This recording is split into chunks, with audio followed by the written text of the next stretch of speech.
Hello అందరికీ. మేమైతే మా పాప ఎన్నో రోజుల నుంచి సేవ్ చేసిన అమౌంట్ అంతా అంటే ఆ డబ్బా అంతా పగలగొట్టి డబ్బులు అయితే బయటికి తీస్తూ ఉన్నామన్నమాట. చిన్నప్పటి నుంచి మేము మా పిల్లలకి నేర్పిస్తూ ఉన్నామన్నమాట. కొంచెం అమౌంట్ అనేది సేవ్ చేసుకోవాలి, ఒక పిగ్గీ బ్యాంక్స్ లాగా తీసుకొని వచ్చి వాళ్ళకి ఇచ్చేవాళ్ళం అనమాట. వారికి కూడా అలాగే అలవాటైపోయింది. ప్లాస్టిక్ డబ్బాలు అయితే కంప్లీట్గా అది నిండకముందే మనం ఓపెన్ చేస్తున్నాం అనేసి నేను ఈసారి స్టీల్ డబ్బా అయితే తీసుకొని వచ్చాను. కానీ ఇది ఓపెన్ చేయడానికి మాత్రం నాకు చాలా టైమే పట్టింది. అది ఎంత చేసినా కూడా ఓపెన్ అవ్వలేదు.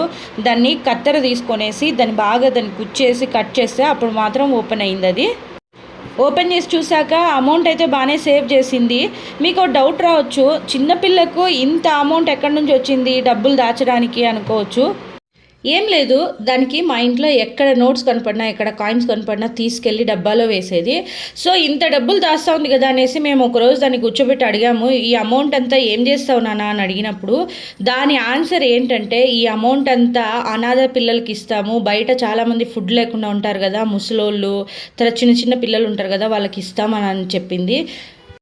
చిన్నపిల్లకి ఈ థాట్ రావడమే గ్రేట్ అనిపించింది మాకు. మేమైతే నువ్వు ఎంత సేవ్ చేసుకున్నా అమౌంట్ అంతా వాళ్ళకే ఖర్చు పెడతామని ఆ రోజు మేము మా పాపతో అయితే చెప్పాము.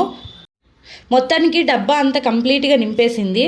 సో దాంట్లో మళ్ళీ నోట్ వేసినా కాయిన్ వేసినా కూడా స్పేస్ సరిపోవడం లేదు. అందుకోసమే దీన్ని కట్ చేయాల్సి వచ్చింది మేము. మొత్తానికైతే అమౌంట్ మా పాప వచ్చేసి 5,000 వరకు దాచిందనమాట.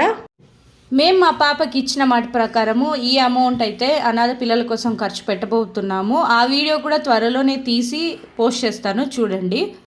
మీ పిల్లలు కూడా ఇలా డబ్బులు దాచే అలవాటు ఉంటే తప్పకుండా కామెంట్ చేయండి. వీడియో నచ్చినట్లయితే తప్పకుండా లైక్ చేయండి. ఇలాంటి మరిన్నో వీడియోస్ కోసం do subscribe my channel. Bye bye.